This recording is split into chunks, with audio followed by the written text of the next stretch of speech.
Kali ini Ripan bakal kembali ngebahas Moge. Anjay, mic-nya miring. Bentar dibenerin dulu dah. Ini kok bisa miring gini dah, kayak user-user yang demen buat nyolong arah. Bentar ya.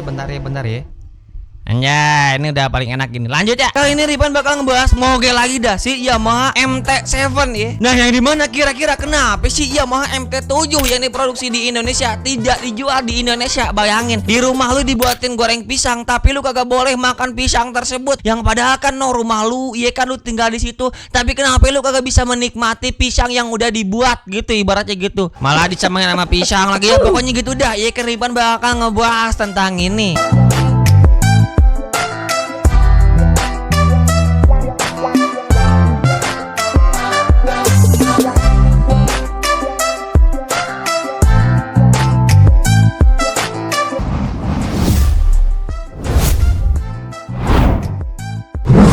Udah subscribe Ripan, doain semoga nyolong velgnya dipermudah ya, nyolong kalipernya dipermudah aja yang gitu dah pokoknya ya.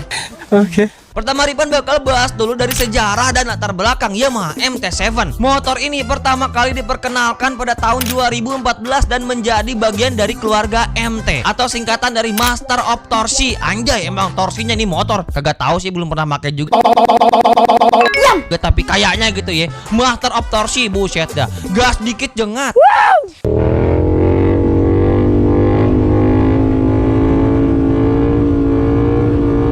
Dikenal karena desain yang agresif dan performa yang mengesankan, MT-7 langsung mendapat perhatian banyak pengendara. Nah, kabar baiknya, motor ini juga diproduksi di pabrik Yamaha Indonesia. Jadi, kenapa ya kita tidak bisa menikmatinya gitu ya? Padahal mah dibuat di Indonesia. Nah, yang kedua kita lihat dah spesifikasi Yamaha MT-7. Motor ini mengusung mesin 689 cc 2 silinder yang menghasilkan daya maksimal sebesar 74 horsepower dan torsi 68 Nm. Beratnya hanya 182 kg, membuatnya sangat lincah dan mudah dikendalikan. Ya, 182 kg. Jadi kagak heran kalau misalkannya disebut dengan Master of Torsi. Powernya 2 kali lipat tapi tenaganya sama, bayangin dah. Apalagi dengan suspensi dengan teles kocak dan belakang monoshock, kenyamanan berkendara sudah pasti terjamin. Ya, nggak terjamin sih ya, insya Allah lah kalau misalkannya itu mah ya.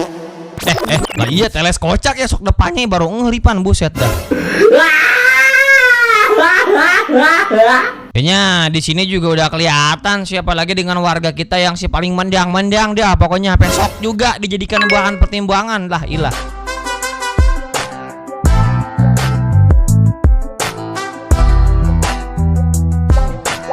Kendati demikian, Ripan bakal bahas kenapa Yamaha tidak menjual MT-7 di Indonesia. Alasan-alasan dibalik keputusan Yamaha untuk tidak menjual MT-7 di Indonesia. Yang pertama adalah karena soal segmen pasar. Yamaha menyatakan bahwa mereka telah menganalisis kebutuhan dan preferensi konsumen di Indonesia, dan kenyataan segmen naked bike 700cc belum terlalu diminati. Kebanyakan konsumen lebih memilih motor dengan cc lebih kecil seperti 250 atau 300. Mungkin mereka berpikir lebih baik jual motor yang laku ketimbang hanya yang jadi pajangan. Nah, lalu alasan yang kedua adalah karena kebijakan pemerintah dan pajak. Di Indonesia, pajak untuk motor dengan kapasitas mesin di atas 400 cc cukup tinggi, dan itu membuat harga motor seperti MT-7 menjadi sangat mahal. Jika harga motor terlalu tinggi, konsumen akan berpikir 1000 kali untuk membelinya, bukan 2 kali lagi. Daripada beli MT-7, mending beli 2 motor 250 cc yang lebih ramah di kantong. Selain itu, Yamaha juga bilang kalau misalkannya mereka lebih fokus pada motor lain. Ini adalah alasan yang ketiga. Mereka memilih varian seperti Yamaha R25 dan MT-25 yang sudah terbukti laku keras. Dengan lebih banyak fokus pada model tersebut, Yamaha bisa memperkuat posisi mereka di pasar. Jadi mereka memilih untuk menjaga yang sudah ada ketimbang mempertaruhkan yang belum terbukti. Kita tahu orang Indonesia mah kagak peduli dengan power, yang pokoknya ada tampilan dia pokoknya. Kalau misalkannya ini Yamaha R7 masuk ke Indonesia, kemungkinannya kagak bakalan kejual, ataupun kagak kemungkinannya tuh kagak bakalan laku karena udah ada MT-25. Kenapa? Karena sama-sama 2 silinder. Kita tahu warga kita mah mendingan cc kecil tapi silinder banyak ketimbang silinder kecil cc-nya itu banyak. Cc-nya gede maksudnya gitu dah pokoknya ya.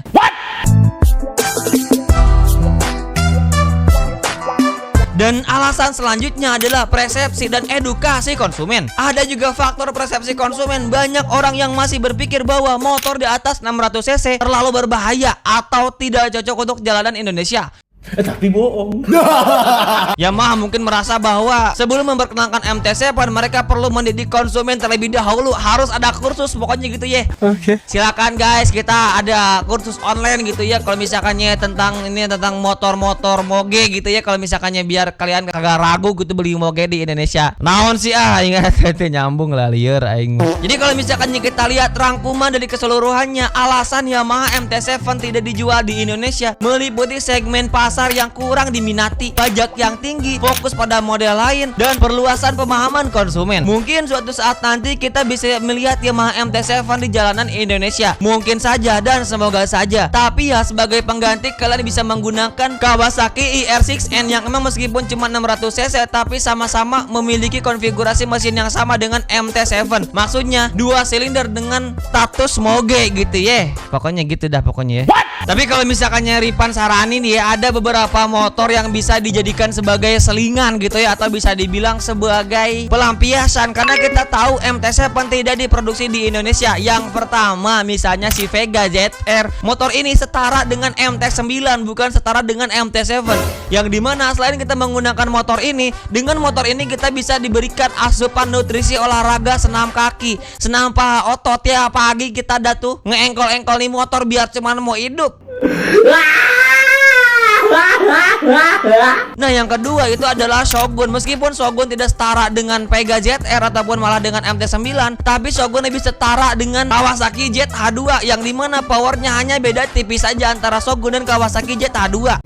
Lalu yang ketiga ada Revo Koperasi, yang dimana motor ini setara dengan banyak motor moge kebanyakan yang ada di Indonesia. Tapi bedanya ini adalah motor bebek tapi dengan torsi dan power motor moge. Dan intinya dengan banyaknya motor ataupun selingan yang ada di Indonesia, kalian bisa menjadikan motor-motor full power ini sebagai pelampiasan kalian, karena MT-7 tidak masuk ke Indonesia. Pride, Lord, Shogun, Vega ZR dan juga Revo Koperasi itu adalah motor kiblat kita semua yang gak bakal pernah termakan oleh waktu dan gak bakal pernah bisa terkalahkan. Enak banget anjir. Anjay, powerannya dan motor-motor mah bensin 1 liter kagak bakal pernah habis muter bumi 17 kali anjay.